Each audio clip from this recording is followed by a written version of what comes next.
эл азыр биздин Кыргыз мамлекети жакшы бир нукта иштеп турат да. Бир нукта иштеп турат. Ошол нукта иштеп турганда бир какой-то бир маандай бир кичине бир саясатты карап туруп, биз деле эл үчүн, жер үчүн күйөбүз. Биз деле ар бир өзүбүздүн жерибизди бергибиз келбейт, биздин президентибизди бергибиз келбейт.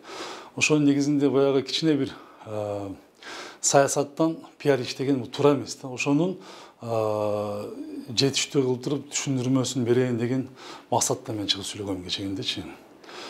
Анан айткандарыңыз өз максатына жетпеби, же наоборот тескери жеңип көрүп калдыбы? Эми айткандар эми мен өзүмдүн оюмду айттым. Анан жеттиби, жетпедиби мен анын өзү эл чечет. Анан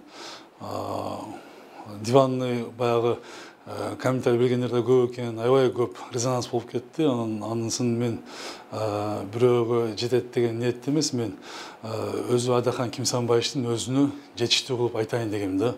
Бул баягы публикага иштеген болбойт азыркы маалда. Биз өзүбүздүн чек арабызды 30 жылда деп айткандын себеби 30 жылда биздин мамлекетибизге, биздин бийликте турган президентибиз Кудайдын назарына түшкөн президентке андай каршы сүйлөгөн болбойт деген мен дин маселесинде сүйлөгөн боюнча түшүндүрмө бердим.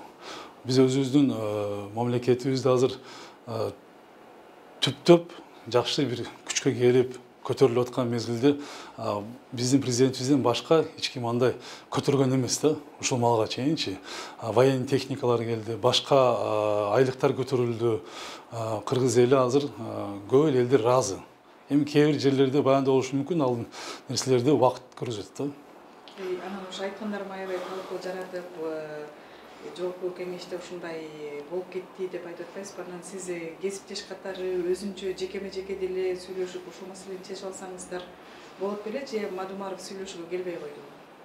Жок, мен ал жерде жеке эмес, ал жерде сүйлөгөндөн кийин мен ал Айдархан Кимсанбаевичтин сөзүнө сөз сүйлөп, мындай өзү түшүнө тургандай түшүнүп берип койдум. Башка маалда деле сүйлөшүп, жолугуп сүйлөшсөк болот. Мен айтканы көп азыр комментарийлер жазып атат, силердин кабинетиңерге барып мен түшүндүрүп берем деп.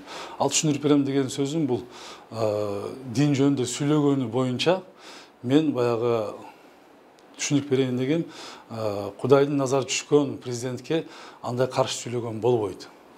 Ошонун негизинде түшүндүрүп берейин дегем, ал күндү карап таш аткан менен барабар деген сөздү мен мындай ошо дин жолунда түшүндүрүп берейин дегенди мен түшүндүрмөсүн берейин дегем да.